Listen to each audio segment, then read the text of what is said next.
Essa história, né? Tem Essa muitas mesmo. mães assim, né? Sim. Não só mães, eu acho que a sociedade está se sentindo um pouco assim. Sim. Não só pelas nossas crianças, que eu até acho que é mais entendível, são crianças e tal, mas até com o resto da nossa sociedade. Existe Sim. uma parcela da sociedade que quer ser o pai e a mãe de todo mundo Sim. e quer meio que controlar com esse medo, mas quer controlar, quer dominar o que as outras Sim. pessoas podem fazer. Eu chamo isso de intolerância à mudança. Elas querem a preservação do status quo. Você parar para ver, as ideologias, assim, tem um monte de ideologias políticas, todos os tipos. Mas se a gente consegue simplificar, de maneira simplificada, estruturar todas as ideologias existentes em só dois eixos.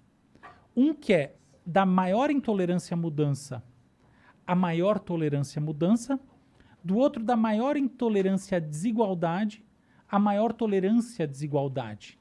Essa é até uma coisa interessante que eu escrevi recentemente eu fiz um estudo grande, escrevi, ainda não está publicado, exatamente sobre isso, sobre como se estruturam todas as ideologias existentes no cérebro humano. É uma meta-teoria sobre como funcionam as ideologias. E quer saber um pouco? Que é totalmente isso. É basicamente assim, o que é você ter intolerância à mudança? Seguinte, quando a espécie humana, mais ou menos 12, 13 mil anos atrás, começa a se sedentarizar, começa o desenvolvimento da agricultura, você vai tendo uma transformação na sociedade em que os grupos vão ficando fechados, você tem o acúmulo do alimento, etc. E tal. Então essas coisas todas acabam gerando um interesse em você preservar status quo.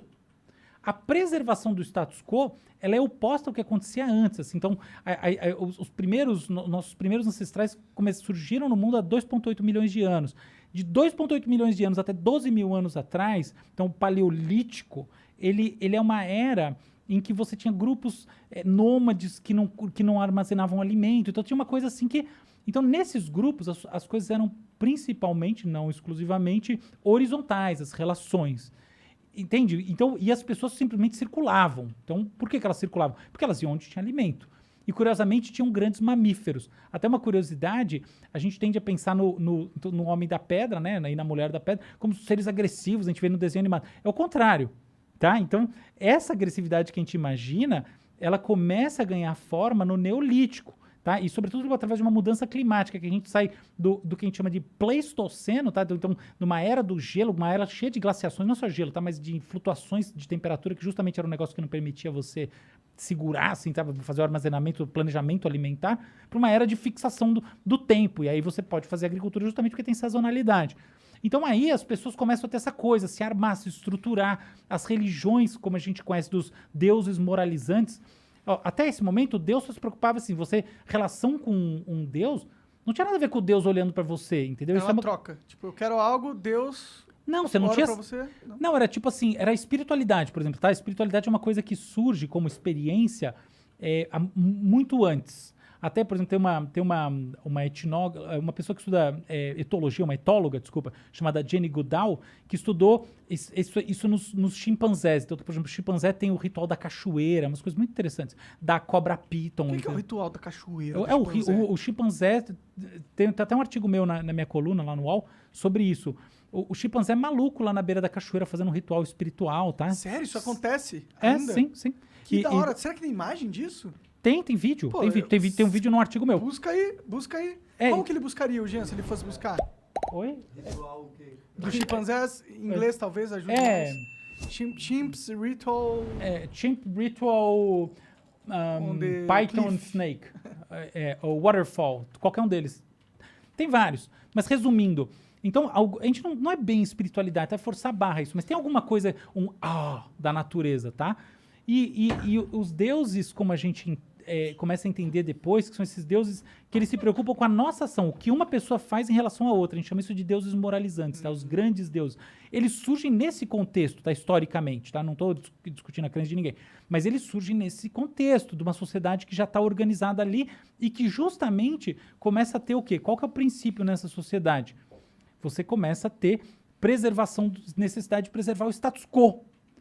Então, essa é a intolerância à mudança. Intolerância à mudança não é coisa ruim necessariamente. É assim, você tem que armazenar o alimento, Não é bom que se mude coisas que estão funcionando, né? Tem esse negócio. Por outro lado, se você não muda, você não evolui. Então, é esse jogo de forças, entendeu? E aí, o segundo jogo de forças é o da desigualdade.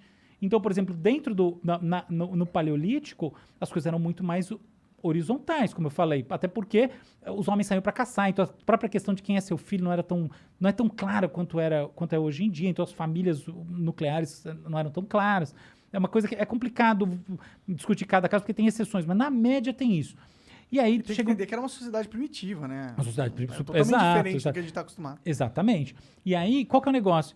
Quando esses grupos começam a se organizar dessa maneira, naturalmente surgem hierarquias. São hierarquias principalmente masculinas. A lógica da guerra surge nesse contexto. Então aí você começa a ter o quê? Maior tolerância à desigualdade.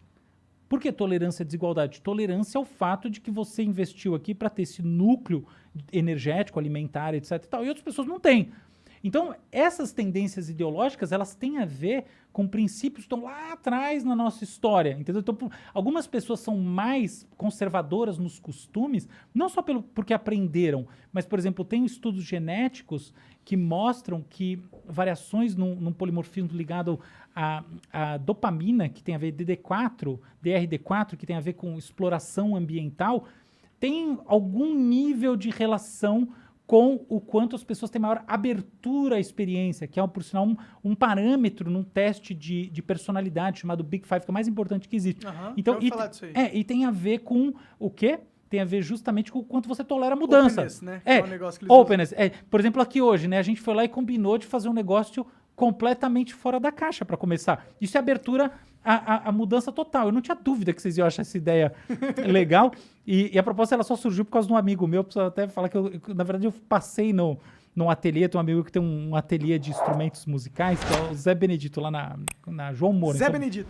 É muito legal.